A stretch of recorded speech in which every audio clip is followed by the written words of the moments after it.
News channel में आपका हार्दिक स्वागत है। मैं रिचर्ड सैमसन दिल्ली से रिपोर्टिंग कर रहा हूँ। आज की जो मैं बुरी खबर लाई वह है भारत से है। कोविड-19 की दूसरी लहर भारत में आ चुकी है। उससे लड़ने के लिए भारत ने कोविड-19 वैक्सीन को गति देने के लिए योजना अभी बनाई है। अब मैं आपको पूरी खबर विस्तार में बताता हूँ। India speeds up for the plans of COVID-19 vaccine jabs as second wave of COVID-19 comes in India. Now the full news in details. केंद्र सरकार अगले 4 से 6 सप्ताह में एक दिन में कोरोना वायरस टीकाकरण की दर को 5 मिलियन तक ले जाने की योजना बना रही है।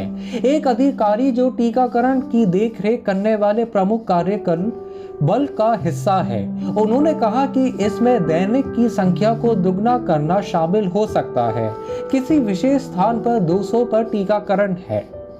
ये कदम प्रक्रिया को गति देने के लिए जब प्राप्तकर्ताओं का अगला और सबसे बड़ा समूह आम जनता के सदस्य जो अपनी उम्र और मौजूदा बीमारियों के कारण अधिक जोखिम में है, कवर किया जाना शुरू करते हैं। वर्तमान में सॉफ्टवेयर की कार्य प्रणाली की जांच करने के लिए सिस्टम गर्म हो रहा था।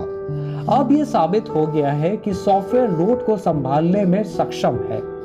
ये संख्या बढ़ने से ठीक पहले ही बात है। कोविड-19 वैक्सीन संबंधी पहलों पर नेशनल टास्क फोर्स के सदस्य डॉक्टर N.K. अरोड़ा ने कहा, ड्राइव को रैम करने की तात्कालिकता को पिछले सप्ताह से मजबूत संकेतों द्वारा संयोजित किया गया है कि देश कोविड-19 संक्रमणों की अपनी दूसरी लहर में प्रवेश कर सकता है। 2 सप्ताह तक कम रहने के बाद सक्रिय मामलों की संख्या अब 1,50,000 से ऊपर है। रविवार तक लगातार 5 दिनों तक संख्या बढ़ी है। ये 7 फरवरी के बाद 2 सप्ताह के लिए 1,50,000 से कम था। 4 राज्यों ने इस महीने अपने सक्रिय मामलों में महत्वपूर्ण उछाल देखा है। महाराष्ट्र में ये संख्या 11 फरवरी को 32,000 से बढ़ी है और रविवार को 54,000 थी। पंजाब के सक्रिय मामले 12 फरवरी को 2300 से बढ़कर रविवार को 3,000 हो गए। आंध्र प्रदेश और दिल्ली जैसे कुछ प्रमुख क्षेत्रों में सक्रिय मामलों की संख्या में एक ही समय में लगातार गिरने के बाद एक पठार मारा गया है। महाराष्ट्र के मंत्री नितिन राउत ने सोमवार को कहा कि नागपुर जिले में हाल ही में वहां के मामलों में वृद्धि के कारण कड़े प्रतिबंध लगाए गए हैं। मैरिज हॉल के रूप में मंगलवार से 7 मार्च तक स्कूल, कॉलेज और कोचिंग क्लास बंद रहेंगे। सामाजिक, राजनीतिक और सांस्कृतिक कार्यक्रमों की अनुमति नहीं दी जाएगी और प्रमुख बाजार शनिवार और रविवार को 7 मार्च तक नहीं खुलेंगे। अकोला, अमरावती, नागपुर, पुणे, मुंबई और ठाणे जिलों ने अपने केस लोड में सबसे अधिक वृद्धि दर्ज की है।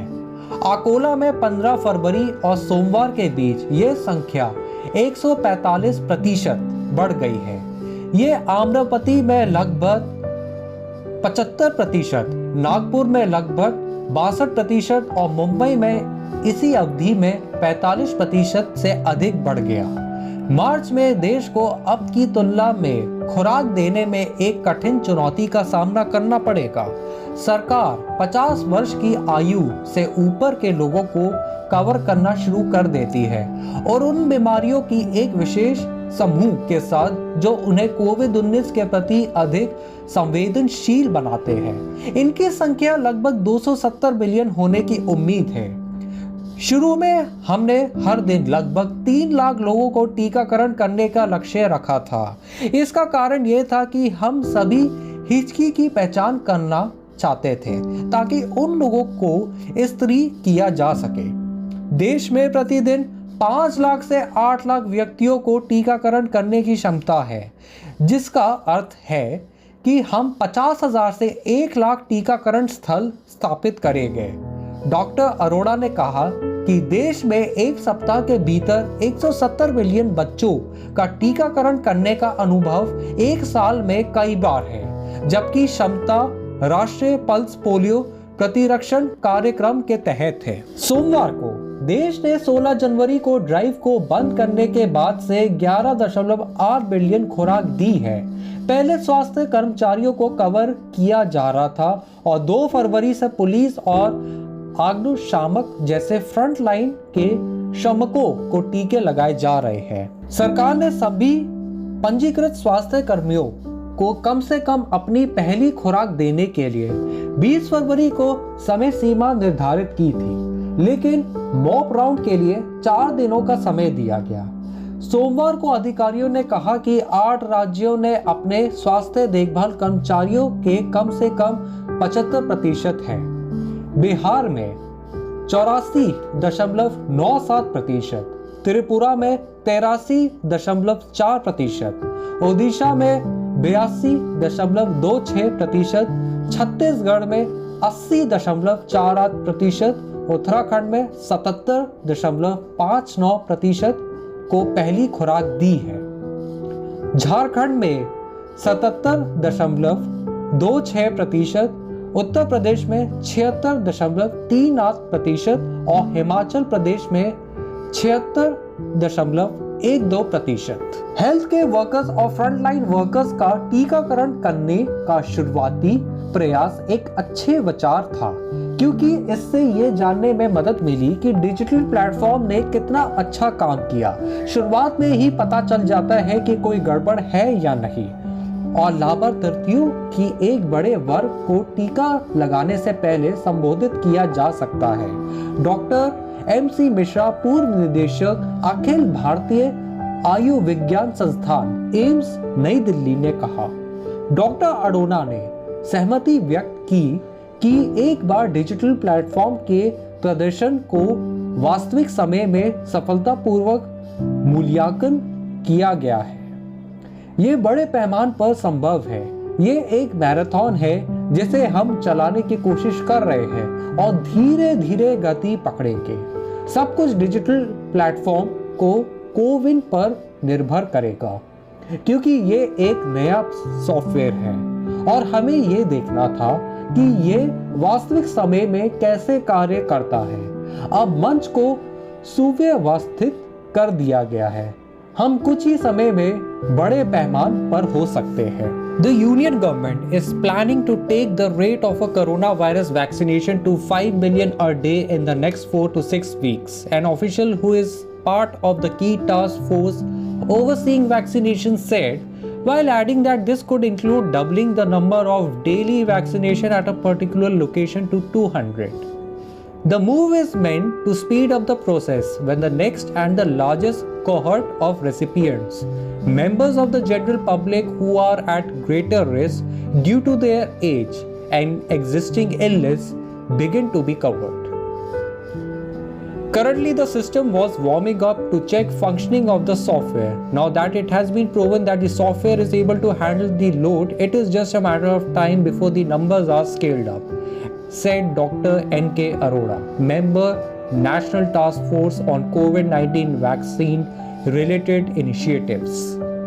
The urgency of ramping up the drive has been compounded by strong signs since last week that the country may be entering its second wave of COVID-19 infections. The number of active cases is now back above 150,000 after being lower for 2 weeks. The number has risen for 5 consecutive days till Sunday. It was under 150,000 for 2 weeks after February 7th. 4 states have been a significant jump in their active cases this month.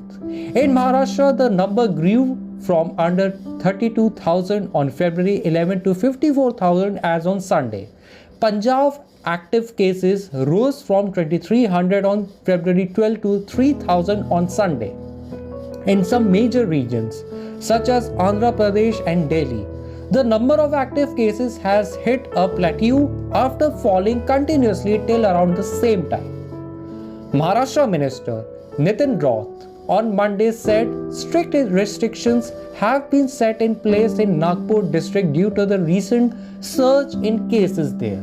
Schools, colleges and coaching classes will remain shut from Tuesday till March 7th, as will marriage halls. social, political, and cultural events will not be permitted, and major markets will not open on Saturdays and Sunday till March 7th. The districts of Akola, Amravati, Nagpur, Pune, Mumbai, and Thane districts have reported the biggest increase in the case load. In Akola, this number has gone up by 145% between February 15 and Monday. It rose by almost 75% in Amravati, Nagpur by nearly 62%, and Mumbai by over 45% in the same period. In March, the country will face a tougher challenge in delivering doses than it does now. The government wants to begin covering people above the age of 50 years and those with a particular set of illness that make them more vulnerable to COVID-19. Their number is expected to be around 270 million. Initially, we had targeted to immunize about 300,000 individuals every day. The reason being we wanted to identify all hiccups so that those could be ironed out. The country has the capacity to immunize 500,000 to 800,000 individuals per day, which means we would be setting up 50,000 to 100,000 immunization sites. The country has the experience of immunizing 170 million children within a week, several times in a year for over 2 decades, now under its National Pulse polio immunization program. So the capacity is there, said Dr. Arora. As on Monday, the country has given 11.8 million doses since kicking off the drive on January 16. At first, health workers were being covered, and since February 2nd, frontline workers such as police and firefighters are being administered vaccines.